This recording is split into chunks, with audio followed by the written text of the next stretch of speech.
O'zbekiston Liberal Demokratik partiyasining Xalq bilan birga umumiy dasturi hamda Yurak yo'l aksiyasi doirasida amalga oshirilayotgan ishlar aholi muammolarini o'rganish va ularga amaliy yechim topishda muhim ahamiyat kasb etmoqda.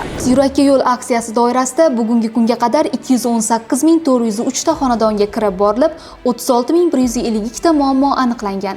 Shundan 26.698 tasi ijobiy hal etilgan bo'lsa, 8.920 ta masala nazoratga olingan. Shuningdek, aksiya doirasida 38.677 nafar fuqaroga dori-darmon vositalari, oziq-ovqat mahsulotlari, uy ro'zg'or jihozlari hamda boshqa turdagi amaliy yordamlar ko'rsatilgan. Xususan, Qoraqalpog'iston Respublikasida ham mazkur dastur doirasida amaliy ishlar tizimli tashkil etilmoqda. Birgina sayyor qabullar davomida aholi tomonidan bildirilayotgan murojaatlar o'rganilib, ularning aksariyati joyida hal etilmoqda. Bir necha vaqtdan beri ish qidirib yurgan edim. Bugungi sayyor qabulda menga yordam ko'rsatildi.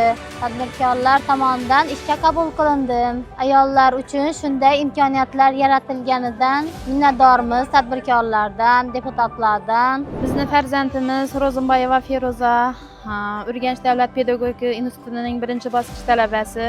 Farzandimizning kontrakt asosida to'lab berishini so'rab iltimos etdik. Iltimosimiz chetda qolmadi.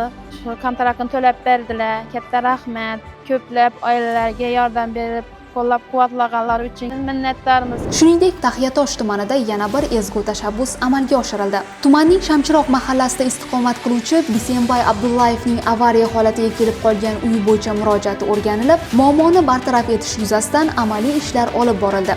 Mazkur masala UzLiDeP tomonidan nazoratga olinib, qisqa muddat ichida ijobiy yechim topdi. Partiya faollari va saxovatpesha tadbirkorlarning ko'magida oila uchun zamonaviy va shinam yangi uy qurib bitkazildi. Yangi uy kalitlarini qabul qilib olgan xonadon egalari bu quvonchli voqea ular uchun katta sovg'a va yangi umid manbai bo'lganini ta'kidlab, tashabbuskorlar hamda homiylarga o'z minnatdorchiligini bildirishdi. Mening uyim 2 yildan beri avariya holatida edi. Meni bugun zamonaviy uyga aylandi. Men xalqqa rozaman, qizlarga rozaman. So'larning barini rahmetim cheksiz. Quvontiribman. Quvonishdan niyatimdan bilmay turibman.